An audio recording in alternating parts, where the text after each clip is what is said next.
Welcome to Novelist Spotlight, the podcast where published fiction writers are interviewed to gather their insights and writing lessons so we can use them to make ourselves better and more effective writers. There are just 3 things I ask of you, if appropriate to you and your experience. Please subscribe, please click on the like button, and please share this program link with any family members, friends, or colleagues who might be interested or benefit from the content. Now, on with our program. In the spotlight is Boo Walker and some dude named Benjamin Blackmore. I am thinking that maybe that name came from Ritchie Blackmore, the famous guitar player, Ritchie Blackmore's Rainbow and so on. But we'll find out. Boo's going to answer a lot of questions. He's joining us from the state of Maine, and we're going to talk about him, his alter ego, his nom de plume. Benjamin Blackmore is a pseudonym he uses when he's writing thrillers, but then he writes under his own name when writing about a mountain in particular. We're going to learn all about that mountain and where it exists. It may only be in the firmament of his imagination, which makes him a writer. That's what it's all about. That's what we do. We have imaginations. We take the real and we turn it into the, what would you say, maybe otherworldly or super real or supernatural or preternatural. Boo Walker, welcome to the program. Thank you very much. It's good to be here. It's good to have you. And you've been doing a little moving around. You're in the state of Maine now, but you were in Valencia, Spain for a while. And I think you were running or working on a vineyard. Is that right? No, I was, that was previously before Spain. I am a nomad. I've learned to accept and, grew up in South Carolina, moved to New York, then to Tennessee, to Seattle, back to South Carolina, then to Washington State when where I started a vineyard, and then to Florida, St. Petersburg, and wrote a book in St. Pete, and then decided to move to Spain with my family. So did that and wrote a book called A Spanish Sunrise, which I just saw the cover and I'm excited about. It comes out in August. So this is the latest one then. Now, is this a novel or is it nonfiction? This is a novel. Everything's a novel, but yeah. All right. Good to know. And now I just moved to Maine last month. Yeah. And I was joking that you probably could throw a stone and hit Stephen King's mansion, but you were saying you haven't made it up to Bangor yet. And but looking forward to that. So let me ask you about this nomadic lifestyle you're living. What does that do for you? You know, and how torturous is it for your wife and kids? Yeah, fortunately, my wife is also a nomad, and so we just before we even have unpacked boxes, we start talking about excitedly where we could go next. We just love the getting to know new people and new restaurants and have new side trips to do and stuff. And really, a lot of it is based on my writing and how important setting is for me.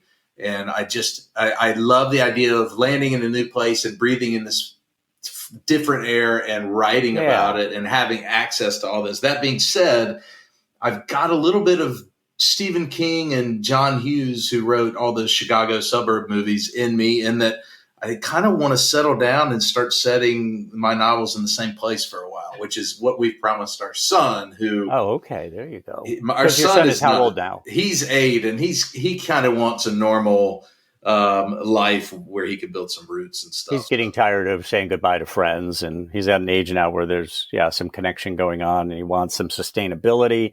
So you literally have moved to places where you decided, I'm going to write, this is going to be the locale for this novel. Yes, exactly. I mean, it's just, and the Europe thing really came from, I feel like it was a rite of passage for me as far as my heroes, Pat Conroy and Anthony Dorr and Amor Tolls, all those guys, every one of them did stints in Europe. And I just felt like I needed to have my European year or two, Yeah, I visited the American Bar in Paris because for no other reason than Hemingway and others hung out there, and it still has the vibe, I think. So I get it. I get that whole sensation of walking in some of the tracks that have been laid before us, especially these literary tracks. So you're in Maine now. And you said as soon as we, before we really unpack, we think about our next place. It sounds like Maine may be a mainstay for a while. Or are you thinking, I mean, if it wasn't for your 8-year-old, if he said, Dad, I got the wanderlust like you do, and I just realized that, what would your next locale be? Have you and your wife discussed where you'd like to be post Maine? I think we promised our son until he goes to college that we'll stay here in Cape Elizabeth. But we're already talking a little bit about becoming snowbirds like my in-laws, and maybe being able to sneak down into the British Virgin Islands or somewhere in the Caribbean when it's super cold. That might give us that might tamper that nomadic instinct in us a little bit. But I think ultimately we might end up back in Spain or Italy. But I don't know. It'd be nice to establish some roots and really have friends that we don't have to say goodbye to. That's the hardest part of moving. Well, here's the thing. I mean, I'm not sure that's ever going to go away because you're a former banjoist and songwriter in Nashville. Musicians, I mean, ideally, when a musician it becomes fully realized, they're on the road. They've got a tour, hopefully a big tour with 80 U.S. cities or going overseas and whatnot. So that sounds like it might be in your blood. So you've been a songwriter, and then that you parlayed that into writing novels. But I believe you said, and I'm not sure where I saw this, did you sustain a hand injury that made you give up the banjo? Yeah, not necessarily an injury, but something more of like a disorder, something called focal dystonia, which would take an hour to explain. But basically, I lost pure, really effective control of my index finger when I was playing music in Nashville. I was in a band called the Biscuit Boys playing banjo in 2001. The Biscuit Boys, yeah, we played. And this is the hand that that works the fretboard. No, the other one. The other one. Right. Okay. So I was a 3-finger. Can't you operate with a pick though, without the? Are you an all-finger player? I was 3-finger banjo style, which is kind of what we did, and to switch to a pick would be kind of playing more Celtic style, and certainly not something I could have done quickly, and so I went through a bit of a deep valley of life. I mean, that was, I can imagine. That was what I was going to do, and once I started, I can imagine what that was like. Yeah. So you had to have been crestfallen because, that was going to be your life. And what kind of songs did you write? Were they country? And I don't want to sound stereotyped because there's all kinds of music in Nashville. It's not just a country place, but what kind of, were you writing love ballads? Were you writing songs? Right. That's a good question. We were all music majors, classical and jazz majors at the College of Charleston, and we hit it big in Charleston and said, we got to go to Nashville. So we were playing bluegrass, but what you would call newgrass. So there was more complicated chords and rhythms, and newgrass. We were so you were smoking a lot of dope. Newgrass and newgrass. That's right. Homegrown grass, and okay. We were trying to bust the stereotypes of playing country music and doing something more, bringing rock and roll and not electronic, but just more forward thinking stuff. And we didn't always sing about mamas and trains and drinking beer. It was so more fusion style. You were taking a couple different genres and exactly fusing them. Rock jazz fusion is probably my favorite music that's out there. But what about the lyrics? Were you the songwriter? Were you writing the lyrics, or was that a group effort? And myself and a guy named Scott Simontaki. We met in Charleston, and he was my first really deep interaction with someone who had a creative soul like I've never known before. And when we started hanging out and playing music, we just became brothers very quickly, and we started writing. And so we wrote most of the songs, and I still keep in touch with him, and I wish we were still writing songs together. But we wrote them together and would bring them to the band, and then the band would generally add, their own ideas to it. So when you decided that the music career needed to be shelved, had you thought about being a novelist prior to that, or was it in that moment? And I'm sure that you went through a process, but did you go through a process where you decided, gee, I love to write, and this makes a lot of sense for me to just go ahead and parlay the skills I have for songwriting into writing books? Good question.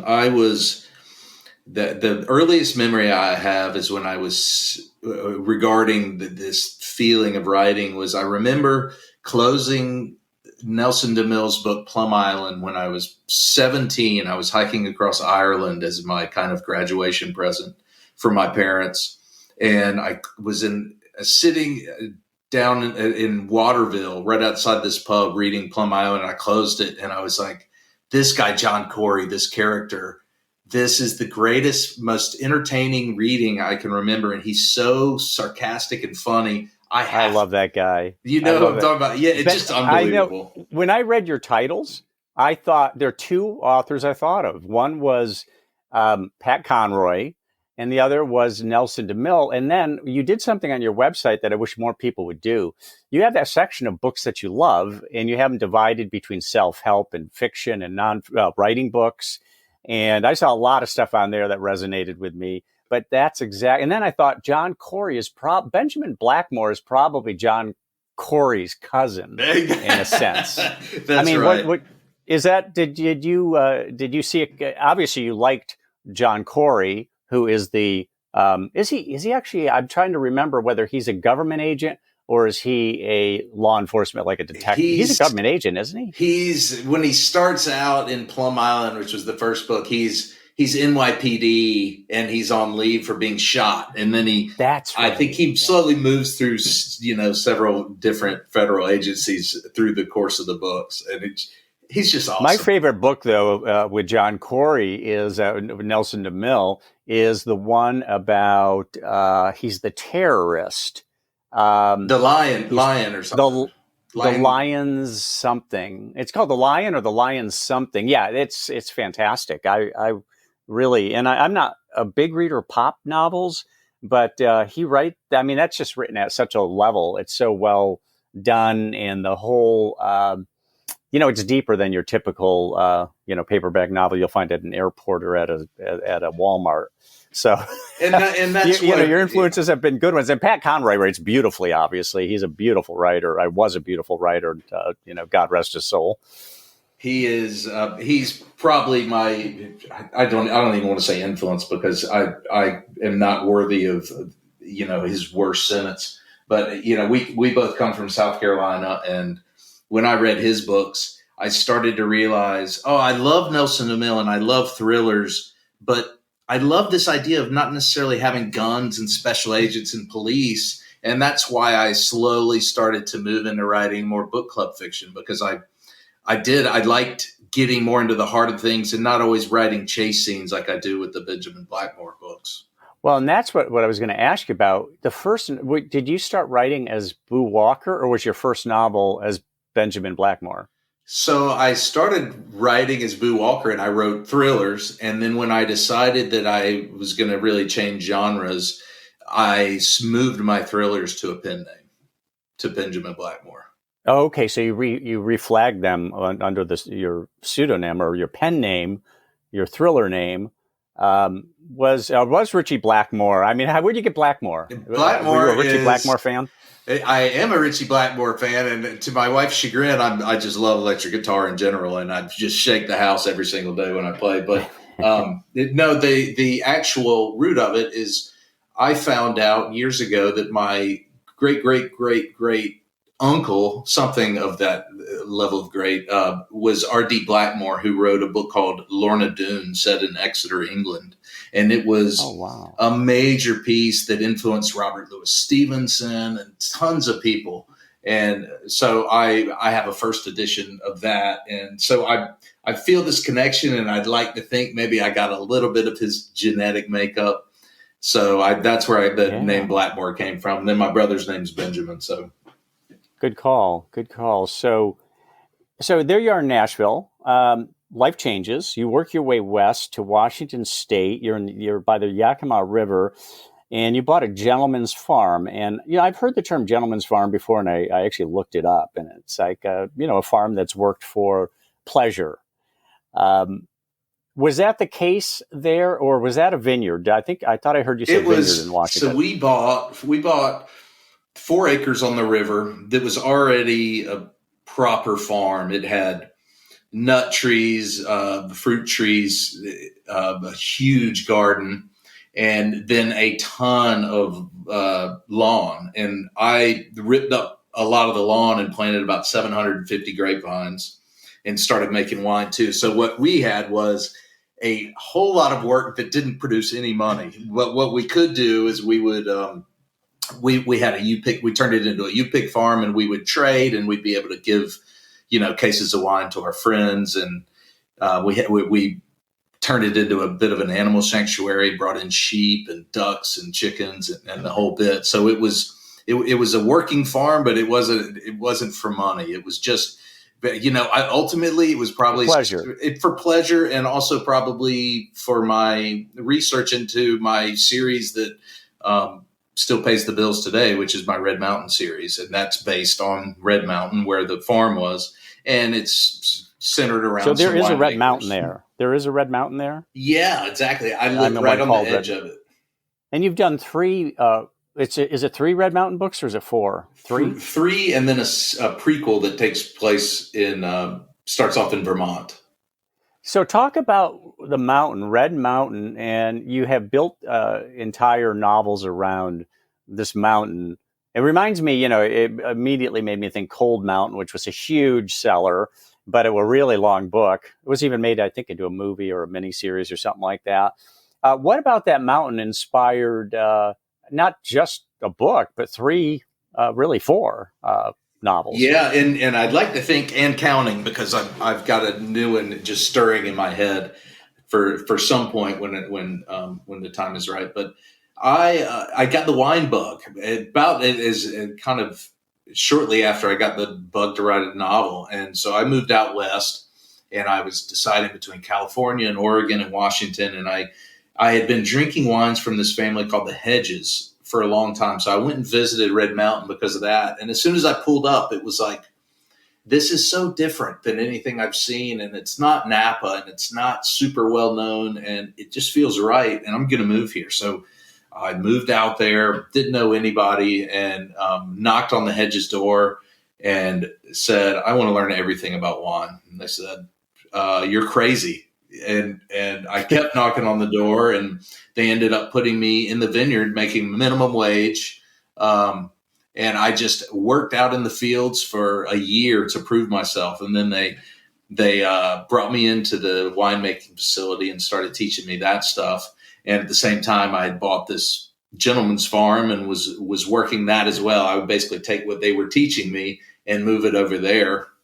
And what I found. So what grapes were you growing? And I'll get back to that, what you found, but what grapes were you growing and crushing on your gentleman's farm? Sure. So in general, it's a Cabernet Syrah, Merlot area, Red Mountain is, but I was looking for something a little bit different. So what was we had Chenin Blanc, and then something called Napa Gamay, and which is actually Valdiguier.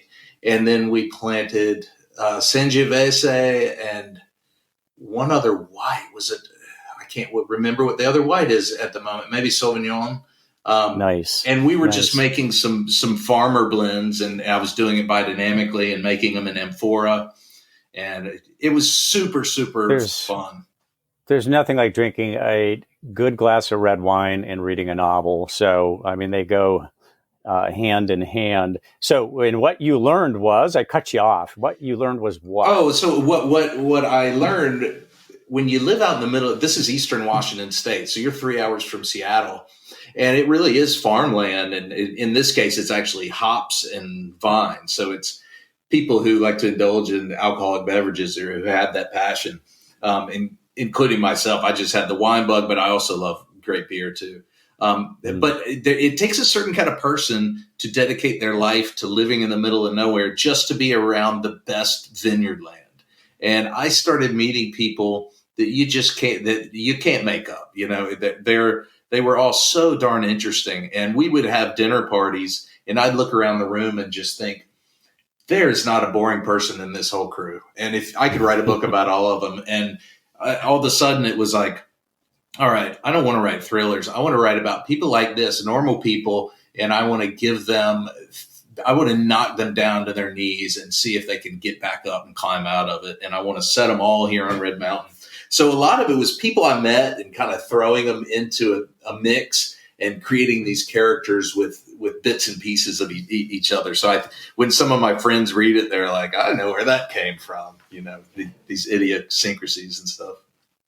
So you don't need to be on the scene anymore to write about Red Mountain. You've been thoroughly steeped in that area, and so you can be in Maine and write about Red Mountain. Maybe make a trip there occasionally to just reinfuse yourself.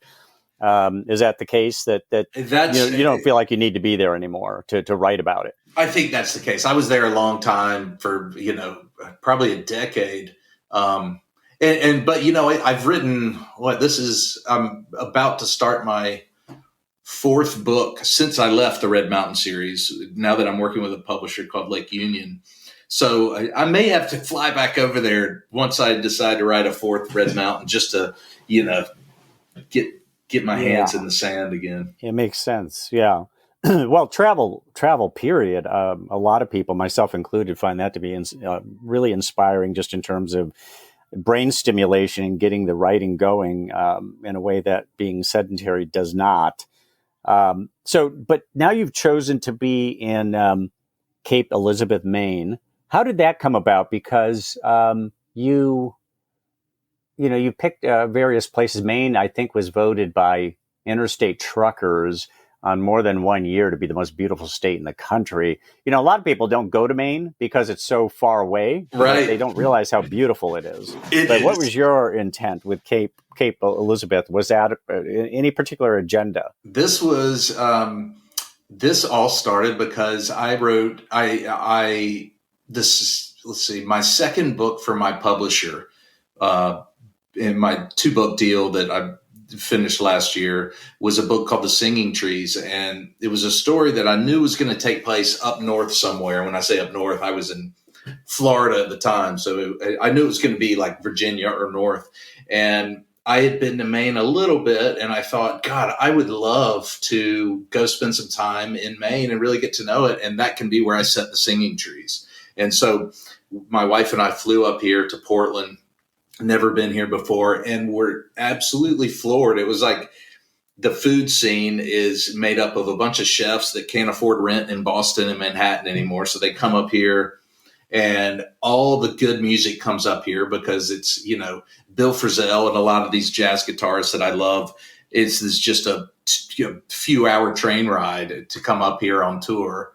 And so they play at these really intimate venues, and the scenery is extraordinary. And then somebody told us, actually a friend that I hadn't seen in 25 years reached out and said, I live right over the bridge in Cape Elizabeth. And we came over here, which is where the most famous lighthouse is. And it's along the sea, and there's beautiful houses and this neighborhood feel. And my wife and I looked at each other, and we were like, if we are going to really settle down for 10 years, and as we promised our son, we should consider this. So it really stuck with us. And as we went to Spain, we were just looking at houses and waiting for the right time. So it all started because of a research trip, really. So what's the size of Cape Elizabeth, and what's it closest to? Is it close to Portland? I can see Portland from Cape Elizabeth. Yeah. Okay. It's almost a suburb. God, I'm embarrassed to say I don't even know. I mean, what about the greater Portland area? Yeah. Do you happen to know that? I think it's probably 500,000.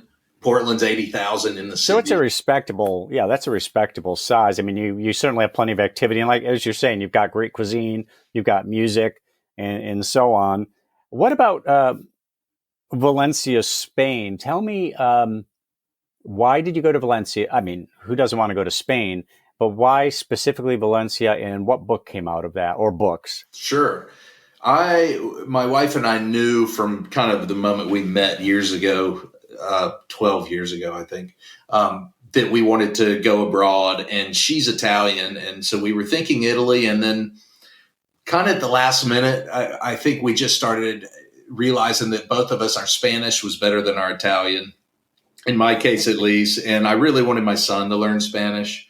And I don't know, Spain is a little bit ahead of Italy as far as economy and healthcare and stuff. And we thought, if we're going to stay here for a long amount of time, let's start with Spain. And we knew Barcelona and Madrid were a little big, and we kind of started just talking to people who were saying, don't tell anybody, but Valencia is where you want to be. And we were booked to go right when COVID hit, and we were going to go scout it out. And then we had to obviously cancel the trip. And so as COVID started to consume us, we said, well, what are we going to do? And we just said, let's do it anyway. So sight unseen, we moved to Valencia, and it was nice. It just ended up. I I hadn't even actually seen it, but you probably look at Google Images, and you knew if you're going to be in Spain, it was going to be good living. Right. We wanted to be near the Mediterranean, and they had their own wine region, and it was an easy, fast train to Madrid, Barcelona, and there's a great airport with Ryanair. I mean, we were, there were $44 tickets to Naples, Italy from Valencia and stuff. It was just that's amazing, just a dream. So I kind of knew. I don't know if you've ever seen a book or a movie called A Good Year with Russell Crowe. Oh, yeah. That's is that where he inherits a vineyard? But it looks like he has no interest in it. Yes, until exactly. He's there. Yeah. That was actually a good movie. I just loved it, and so I knew I was going to do something like that, but I didn't want to do a vineyard book because I had already been writing the Red Mountain series. What I decided I wanted to do was do an olive orchard book, and I've been really into olive oil ever since traveling to Italy years ago. So part of this was a friend of mine who's a olive oil specialist in Manhattan set me up with some really big time, not big, famous, authentic producers in Spain. And so I knew I was going to set something on an olive orchard, and it was going to be about an American guy, kind of like the Russell Crowe character from England in A Good Year, that was a complete wreck, a workaholic, and who, goes to Spain, and by the end of the trip is a completely changed guy. And so from the moment I landed, that was what I was working on. And I got to know some really awesome olive oil producers, and I was able to really inject, to me, a more authentic voice because I was there while I was writing it, as opposed to, I'm going to write this book in the community of Valencia, and I'm just going to Google pictures to try to set the setting, and right. That wouldn't have worked. Not the same for me anyway. Some people are phenomenal at it. I'm sure Stephen King could set a book in Charleston, South Carolina, and nail it without going there. But right, I like to be there from another dimension anyway. So.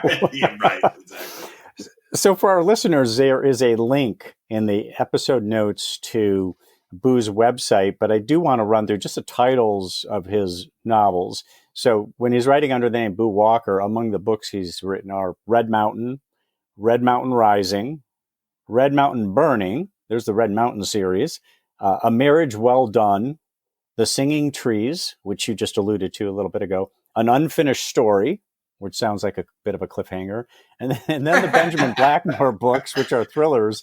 And these are the titles that made me think of Nelson. Not just Nelson, but also one of them is called Low Country Punch. So I thought Low Country, that sounds like Pat Conroy. Off You Go is another title, and then Once a Soldier. Once a Soldier could easily be also a Pat Conroy title as well, but yeah, the fact that it's thrillers, and then when I saw Nelson DeMille on your list of books, I thought, I bet John Corey has played a role in your life. A big one. You say, yeah, I bet. And he's a cool dude. I mean, if you, to our listeners, if you haven't read any Nelson DeMille, John Corey is just the kind of character that you want to see in movies as well. I don't know that they've ever made any movies out of. They've Nelson tried. It's just been teased over and over. He's sold the options a few times, and it just hasn't worked out yet. Yeah, it's hard to get any kind of movie made.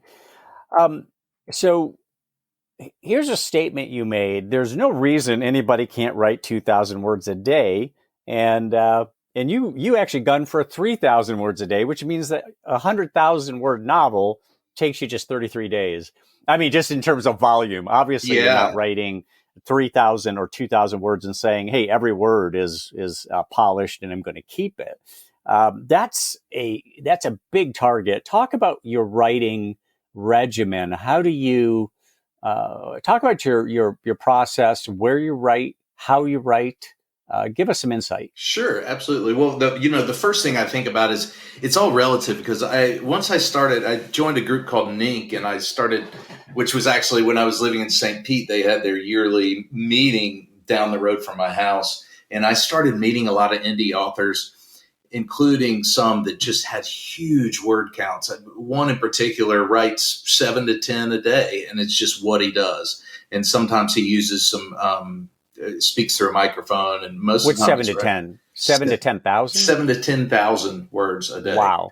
So he's doing a bit of, and this might be you too, he's doing at least a bit of stream of consciousness. He knows what he wants to write about, and he's letting it rip. That's exactly right. And once I started reading that, or hearing these stories of a lot of people certainly hitting 4 to 5 a day, I started to think, oh my God, I've always just had this Hemingway mentality, which is like you just cut your wrist and bleed onto the keyboard or the page. And I started to remove that, and I started to think, it's easy. I'm trying too hard. I'm putting too much left brain edited mind into it. And you're right. I started to let it become more stream of conscious. Now, yeah, you're right. In 1 month, I could write a novel, and it would be the worst novel in history, because the editing is where I really get in there. So typically, actually, it's a good time to talk about it, because I'm about to start a new book here probably next week. I've pitched a couple new story ideas, and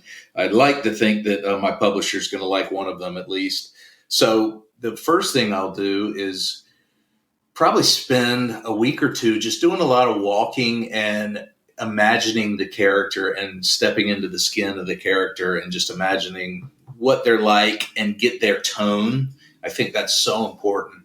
And at the same time, I'll be doing some research around whatever story they choose, kind of around the character's profession and whatever topic I'm doing, and start looking for plot ideas. And then I will sit down and certainly start to outline. And I knew you were going to ask kind of the writing process, and I was thinking about it. And I wish in a perfect world that I could just have the same process every time. And that's what I used to set out to do, is I'm just going to get to a process, and then I'll just, cut them out like cookies. But I've learned that there's never the same process. I'd like to outline everything, but in the past couple books, I've only been able to outline to the midway point, and then I don't know what's going to happen. And as opposed to just banging my head against the wall going, come on, boo, where's the climax? What are you doing? I just typically just start writing the beginning and hoping that, once I get to the end of what I have outlined, things will make sense. Now, I really am. Go ahead. Well, I was going to say that that's very much, I think, kind of typical of, where you're going with the story, although you don't know how it ends, and you get to maybe about the midway point and it reveals itself to you. I remember telling my wife, I really feeling good today because I know how this story is going to end now. You leave room for organic development of the story, let the characters drive it somewhat, and not put a straitjacket on the whole thing. Yes, exactly. And that's what I think. I mean, sometimes you can write just 4 or 5 chapters and all of a sudden see what the ending's like, but you got to get in there and start writing. At least I do. Now, the issue that the challenge that I'm facing lately is with my publisher. They're pretty hardcore in that, we'll probably sign a deal in the next week or two, and then I'll have something due August 1st. So that's not a lot of time to write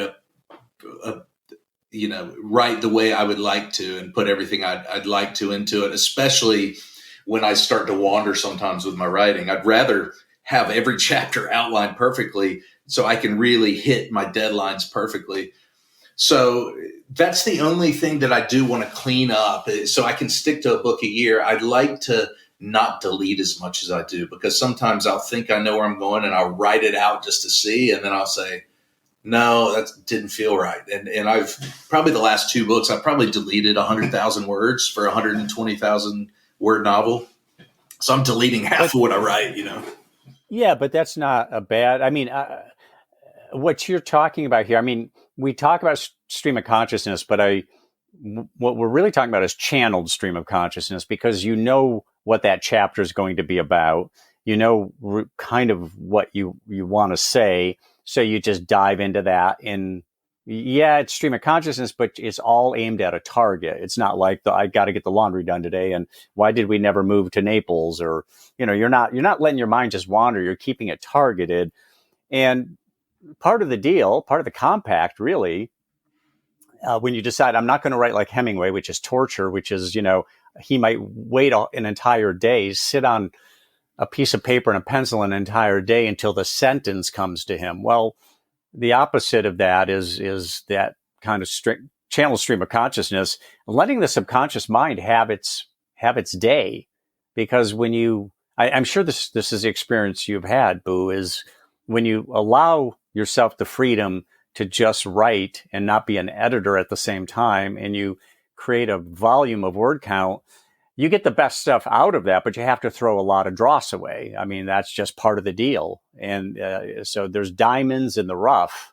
Or is that not your experience? That's 100% my experience. I am such a firm believer that there are two parts of me that write. And one is the ego. And that ego is concerned with, hold on, is this going to get bad reviews? Or is this going to create enough suspense? Or is this going to, thinking in the future with almost like a fear-based kind of writing? Is this going to pay the bills next year? Or my reader's not going to like it, that kind of thing. And then there's the real subconscious me, which I think is the part that is certainly the more talented and more plugged in.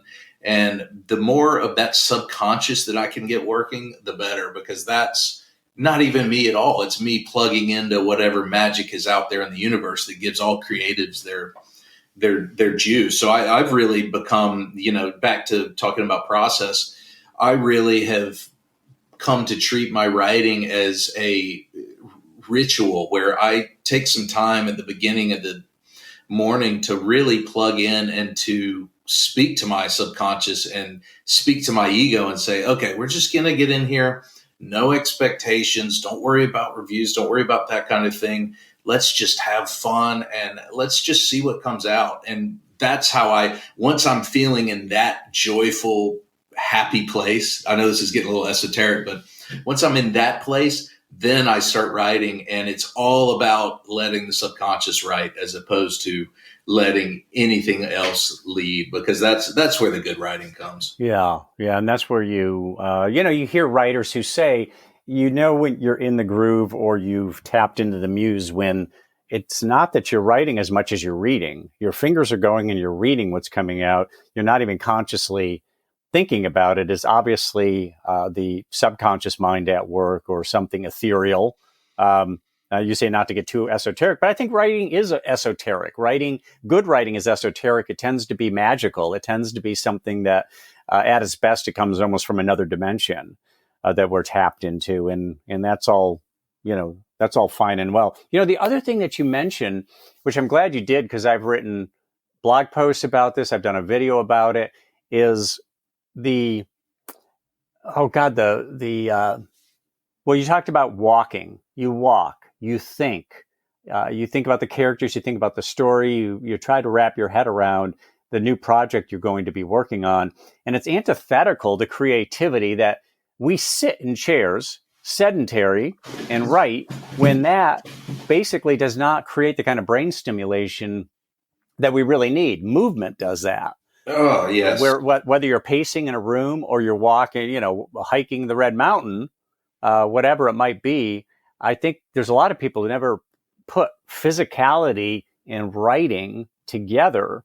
But I would encourage anybody out there that what you do, taking that walk and just thinking, because again, not only does it activate creativity, but as long as you let those ideas incubate, they develop just as a child, or ideas germinate. But you got to focus on it. Once you focus on it, it expands, and expands more quickly if there's some physical activity that stimulates more brain activity. Not to get too biological or esoteric. Let's. You and I see very eye to eye on this kind of thing. It's that whole idea that your best ideas come to you in the shower. I mean, I'm so leaning on my subconscious these days. I guess that's the best word for it. That what I'll do is I'll say, okay, I'm facing a problem right now. I can't decide whether to set this book in the 80s or the 90s or something big like that.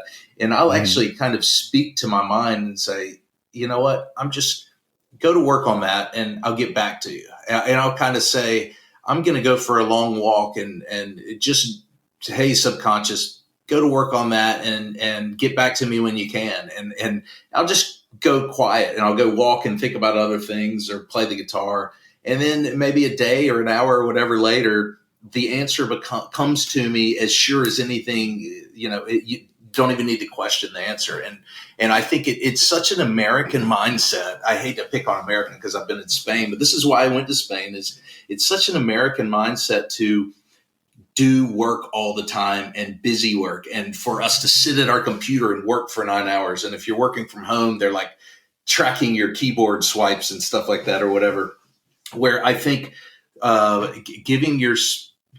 taking space to be creative and allowing your creative mind to work, whether that's going to play ping pong or taking a nap, that is just as important, and I love what comes out of that. And as soon as I started giving myself permission to not always be typing to consider it work, then I started becoming also more efficient and also more creative. So if you're making a living writing novels, which is what everybody wants to do and almost nobody achieves, what do you do marketing-wise to get the sales of your books going? Great question. Well, I started out self-publishing. I started out and I had an agent in New York, and I thought that my first book, Low Country Punch, was just going to make me an instant millionaire. And as soon as we were so close to a deal with Bantam Dell, and that fell through, and we started chasing some other stuff, and it just didn't pan out. Actually, the editor who said yes ended up leaving while I was doing a last minute edit for him, and it was just all the wind out of my sails. So I ended up saying, I'm just going to self-publish this. And I did it and released it. And I still was like, okay, I'm going to be 7 figures here in the next few weeks. And it kind of released to a thud. And I just said, or I'm just going to do what everybody says, which is start writing another. And it's the best advice I ever got. And so my mindset was, if I feel like writing, I need to write. And if I'm tired of writing, that's when you market. So I wrote a couple more books, the thrillers, just as fast as I could. And then I wrote Red Mountain. And that was about the time that I started researching AMS ads, AMS advertising, which is, how you can basically do sponsored ads on Amazon surrounding other books on Amazon.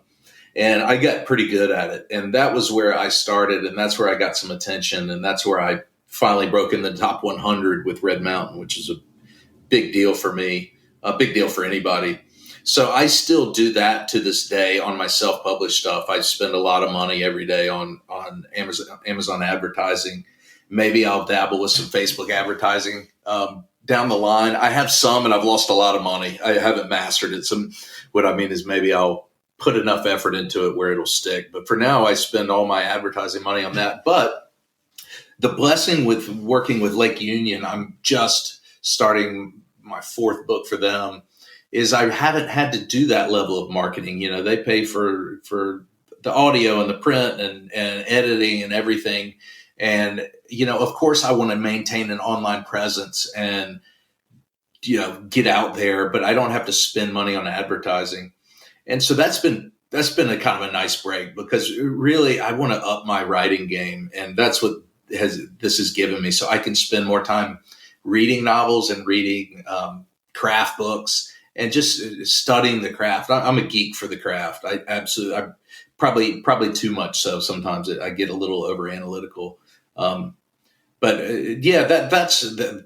my advice to up and coming writers is you got to learn how to do it on your own. And it seems to me the best way to do that is learning how to do advertising on Amazon and Facebook. Now, your early self-published books, were they, I noticed you have audio and you have ebooks. Are they also print books when you first published? Or did I you did stick everything. only with ebooks? No, you I did did everything. Okay. Yeah. Yeah.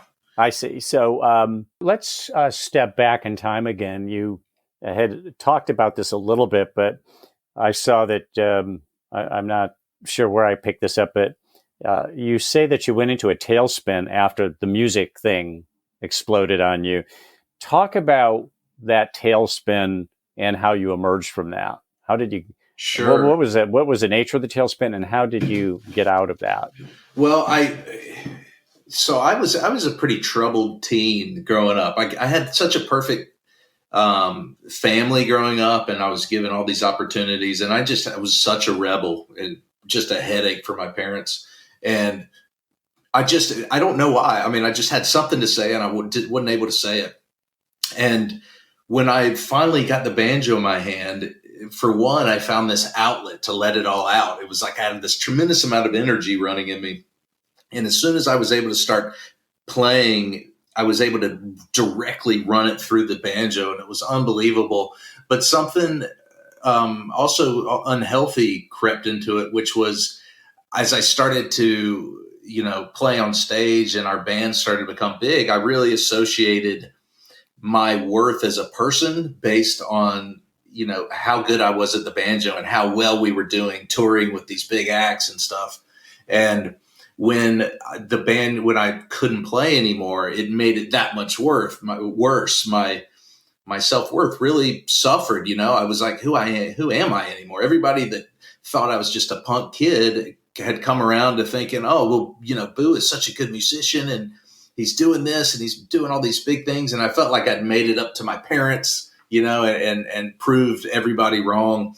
And then it was like, nope, you're just a nobody again. And that was part of the tailspin that I really suffered from, is coming to accept that, hey, you're worthy just as who you are. And you don't have to be this, rock star making millions to be that. And fortunately, I went back to college because we'd all dropped out of college, and I landed this amazing internship with a day trading firm that was doing unbelievably cutting edge stuff. And they gave me a chance, and I started to come back just because I had this new challenge in front of me. But the one thing that was missing was my creative outlet. And so that's when I started to play guitar, and I started to get the wine bug, and also said, I'm going to start writing. And as soon as I really started writing, boy, that was the bug that got me the most. And it was almost a second full-time job from the moment I started taking it seriously. I would get home and write. I'd wake up really early and write. I read every single crap book there was. And of course, Stephen King and a million other authors' advice is read as many novels as you can. So I was doing that. And it's been pretty much that way ever since, until I left my day job and was doing this full time. Well, I think you said that you read something good and then you write. You read something that inspires you and then you do your own writing. Yeah, totally. I love just not to copy other authors, but I love being inspired by what they're doing and being reminded that you can write and be as brave as you possibly want to, because, even Nelson DeMille will write stuff and I'm like, oh my God, it's almost, you need a license to have that much fun. It feels like illegal to have that much fun. And that's what I love, I'll read something and just think, okay, I am reminded that I can write whatever I want to, and people are going to allow it probably, Yeah. Yeah. Well, and that's what makes writing exciting, is that there are really no bounds. You can do whatever. It's the one place where you can live extremely dangerously without the fear of death or injury. Yeah, So totally. And I've always might have to scale back at some point, but that's okay because it's simple enough to do. I always tell people it's never the problem of, I have too much imagination. It's always the problem of, I'm not allowing myself to imagine. I'm trying to sound like a novelist. I'm trying to sound like every other book that's out there instead of breaking new ground or taking some real risks. Yes, exactly. And I always wish maybe one day somebody can remind me what the quote was. And I want to say it's Charles Bukowski, but it was something along the lines of you need to write without thinking about your mother reading it or your parents reading it. And I really find myself if I find myself catching myself and going, honey, is this too much or something? Then just let the editor take that out if it's going to really be a problem. But when you're writing, you got to get out the deepest, darkest, whatever it is, just say it, put it on the page, because that's the stuff that's, typically really interesting. I mean, I try to be that way talking too. Yeah, well, and there's not actually very many authors out there who do that. I mean, I think of a guy like Tom Robbins and a book like, Another Roadside Attraction, or even Cowgirls Get the Blues, or Half Asleep in Frog Pajamas. You can read something like that and it's like, wow, this guy is out there. But there's very few writers who actually do that. Yeah, so there's not. You have to really search. There was a book, and he's a different beast. But Andrew Dubois, House of Sand and Fog, which is one of the best ever. That's on your list. That made a great movie too. It did make a great movie. Yeah, one of the few conversions that worked well. But boy, does he write without a care in the world for who's going to be reading it. I mean, that is cut from his soul, and I adored it. And that's what I would like to be. And it amazes me to this day. I mean, my book just hit number 28 in the Kindle store this morning, and I'm amazed that I was allowed to write some of the stuff in there that I did, because I really got sensitive and opened up and cut into the core of who I was. And I'd like to think that's why it's succeeding, but it's scary. It's like taking your clothes off and walking out your front door, You say that you write the first 100 pages and then you run it past your beta reader. So you do have some people reviewing it. Is your wife a beta reader? Do you have a few different people? And what are you looking for from a beta reader who's looking at your first 100 pages? Sure. So my wife is what I would call an alpha reader. I don't know if that counts or not, but she's the one who reads it even before my agent, because she's the one who will catch something that I wrote that's like, hey, you're going to upset people, or this is just, people won't like you if they read this, or, whatever. And then my agent will read the first 50 or so. My agent is also an editor for Catherine Ryan Hyde and tons of big authors. So I have the best agent in the world, because she does both really well. And she helps me get on track, with my character with the singing trees. I had written kind of a more, a character not like who I was, which she was kind of soft and impressionable. And we started talking, and she was like, I'm seeing this character as more rebellious, like you were growing up. And as soon as I did that, I was plugged into this woman and knew exactly how to write her. So that's where my agent comes in. And then I have a beta reading team who I wait typically till I have half the book or the whole book, a draft. And I've been building them for years, and I've got probably 30 that have worked on me for 6 or 7 books. And slowly, if a reader writes and says, hey, I'm a beta reader and would love to be involved, or if a reader writes and I can tell by what they write that they're, cut out for it by the nature of how they're critiquing my writing or complimenting it or whatever, I'll add them to it. And I'm really proud of my beta reading team and my interaction with them. We have a Facebook group, and I'll send them a draft and then a bunch of questions, because I find if you don't send questions, they don't really know how to help. But I'll include 20, 30, 40 questions, and I'll say, just help me how you can. Answer the questions, or give me 2 sentences of the problems or why it's working, why it's not, anything. And then typically, if there is a more than one opinion, especially if there's a majority opinion of, I don't understand why this character did this, then I'll know I have a problem. Now, if it's only one person, then I really got to question whether, this is a systemic problem or this is just one reader that was bothered for some reason. But I can't even tell you how much they help my writing. It's just unbelievable. Interesting. Interesting. So two guys walk in a bar. One guy's name is Boo Walker. The other guy's name is Benjamin Blackmore.